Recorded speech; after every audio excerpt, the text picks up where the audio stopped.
All right, you maggots, listen up. First off, I want to tell you that uh, I'm 72 years old. During the Vietnam War, I signed up for the draft, and they had a lottery system, and I got a 360 out of 365, so I didn't have to go into service. Right? So that's where we're at. I had friends that had to go into service, but they never had to go to Vietnam. So this is sort of a disclaimer. I understand stolen valor and things like that. But there was a moment in 1998. I'm in the computer store, and Frank's behind the counter. He's doing paperwork, and in comes this guy. And Frank introduced me. He tells me the guy's a cop, and I look at the guy, and you can tell he's not a real serious cop. He'll tell you the funny stories and stuff like that. So yeah, we start talking, and we're bantering back and forth, teasing each other because I'm older than he is by maybe 12 years. And it goes back and forth. And I said, yeah, I said, my two or three of my friends became cops. And then one of my neighbors became a cop. I had a cop in my family. And my mother I told them, I said, my mother said, if you're going to come home and say you want to be a cop, you have to move out of the house. That's how my mother thought about cops. Anyway, and I told them that. And it's going back and forth. And I can see right away that my morals are much higher than his are. So the insults are flying, and at some point I said to him, I started doing a routine about blue cars. I said, you cops never pull a blue car over. He's like, what? I said, you never pull a blue car over. And the look on his face, I know I got him. And I start going into him, yeah, don't worry about that. Don't worry about the small pot coming out of that car. It's blue. Leave it alone. Because the blue line, they call it the blue line, the cop line, whatever it is. Anyway, so I'm teasing him, and Frank's got a headache. And it's going back and forth pretty hot. And Frank says real nicely, I wish you two guys would like cut it out. I got a really bad headache. And then I thought of some other ones, and it started up again. Frank was starting to get really mad. He's popping Advils on the other side of the counter. And at one point, I said to this guy, I said, you're going to be married 3 times. You're going to have several sets of kids. And now Frank's laughing. Frank's in pain, but he's laughing because I got this guy. I'm starting to nail this guy's personality. So he says one more thing back to me about being too conservative and not worrying too much. I said, I want to tell you, if you've been where I've been, I said, I spent 5 years in Nam, and I had to put mortar barrages up around my troops when they were being overrun. And sometimes I know some of my mortars went inside and either wounded or killed one of my own men. I said, I have to carry that around the rest of my life. Look at that guy's face. His mouth drops open. There were 2 other guys in the place. And Frank's like looking like maybe John was in Nam. Maybe he just didn't tell me because Frank was in the service, but he never saw action. So the look on Frank, I'm staying. I can laugh. I can say anything I want. I put the words out there. I spent 5 years in Nam. When my guys were being overrun, I had to lay out mortar barrages. I know some of my mortars came in too close and killed or maybe wounded one of the guys. So the cop, he starts apologizing to me and everything. I let it go for a couple of days before I told him that I made the whole thing up. But I had to stop him.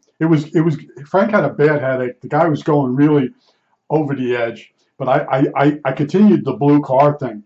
So what he did was the next night he was on, he started pulling blue cars over, and he comes in, he goes, all right, what's the deal with the blue cars?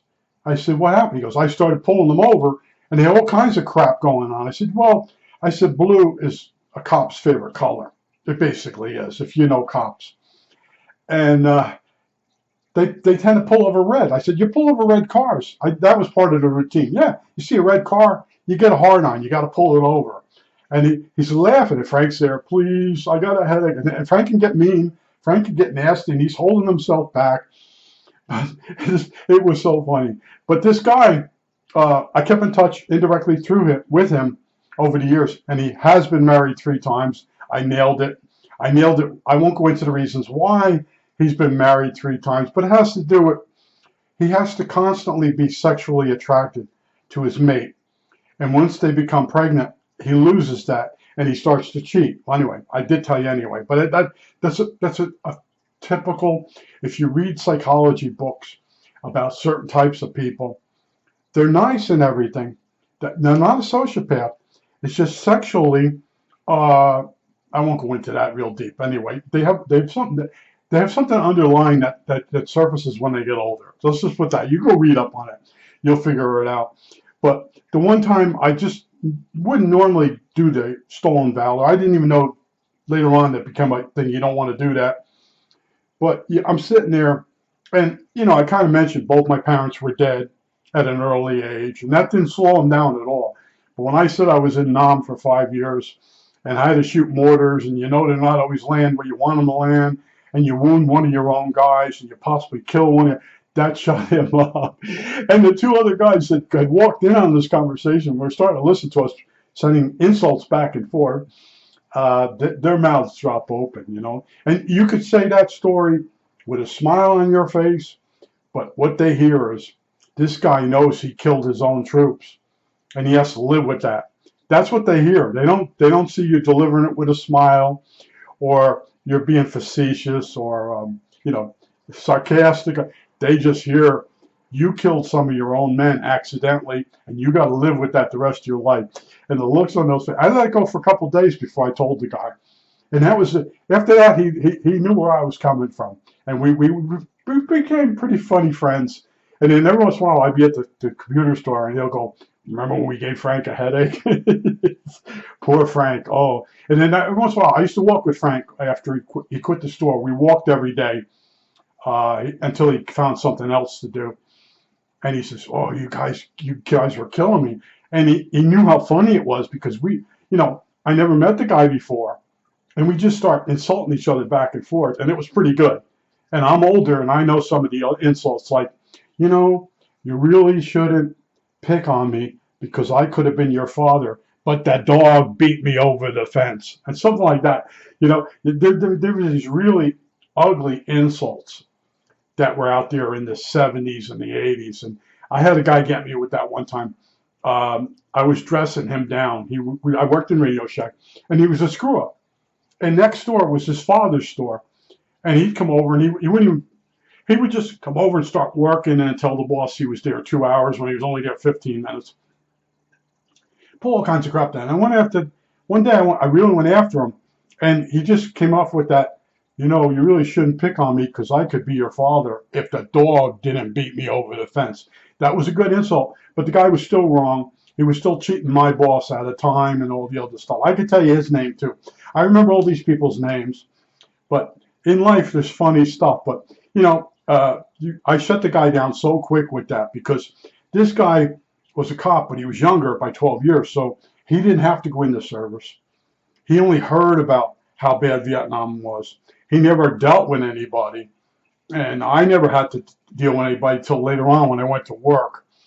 And then we had people, like I said, the one guy, he got shot in the hand, and we call each other maggots all the time. That's a military thing. I won't go into it real bad. I always say I won't, but then I tell you. But in other words, when you're on the battlefield and a few days, and then Bob's missing on the battlefield, and then you move forward and you see Bob off to the side, and he's dead, and he's got maggots all over him. So it's like a dark humor calling somebody a maggot, because a maggot is basically fly larva, and it hosts itself on a dead body, and then it turns into a fly.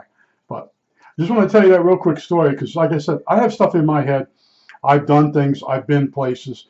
How many of you would go hang out at a computer store and hang out with guys that are 12 years younger than yourself when they're still at that age where they can be really nasty? And I'm sitting there, and I had worked at work, amongst people, and the insults used to fly all the time. And you get the one guy he would start with me, and then I'd get him he would actually cry. And then he'd complain to me I was mean. I said, you started the whole thing, and that's what happens to people, that they insult you thinking you're never going to insult them back. And that's why that's what you see with me, is when someone leaves a nasty comment, it goes, the comments go both ways, and they don't like that. And I don't see their picture. I don't see their videos. In some cases, you see their videos and you're saying, my God, what the hell is that? Some of them are like they're on psychedelic drugs. Some of them, they're just bad videos. Sometimes it's just one of their kids playing a video game. I think that's it. All right, that's it.